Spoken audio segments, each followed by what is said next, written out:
Almost half of all flights at Faro Airport in Portugal's Algarve go to and from the UK, with today all the pressure on departures. For those going back home to Scotland, there's still time to beat the quarantine deadline in the early hours of tomorrow. But anyone in line for the Cardiff flight this morning, there hadn't been enough warning, and many were pretty angry about that.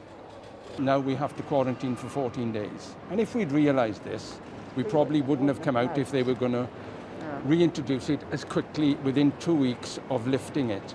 I think it's grossly unfair. How inconvenient is it going to be for you now? Very, because we waited and waited to make sure that we could come when we were allowed, so the children wouldn't miss school. So we waited till it was opened, and now they've got to miss school for 2 weeks anyway. The longest queues were for flights to England, where there's no quarantine requirement yet, but no one's sure for how long. Most of these people were booked to fly back today anyway, but some have spent a lot of money changing their flights to beat quarantine, only to find if they're going to England, they didn't need to. It all emphasises just how much this is costing tourists, the local economy here in Portugal, and of course the UK travel industry.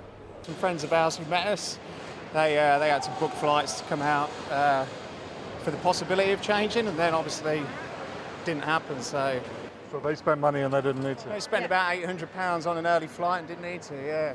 Undeterred by new quarantine rules or the threat of more to follow, many were still arriving in Faro this afternoon, either believing a holiday in the sun is worth the risk or happy enough to self-isolate if necessary. We didn't know anything right up until yesterday evening, did we? Did you think about cancelling? We wouldn't have cancelled, no, we spent too much money to cancel it, just for the quarantine. We wouldn't have got us money back if we'd have cancelled, so... That is what taking a holiday has become right now, a series of last-minute decisions, a gamble that borders once opened will stay open, and always the risk of a sudden, very expensive dash back home. James Mates, News at 10 in the Algarve.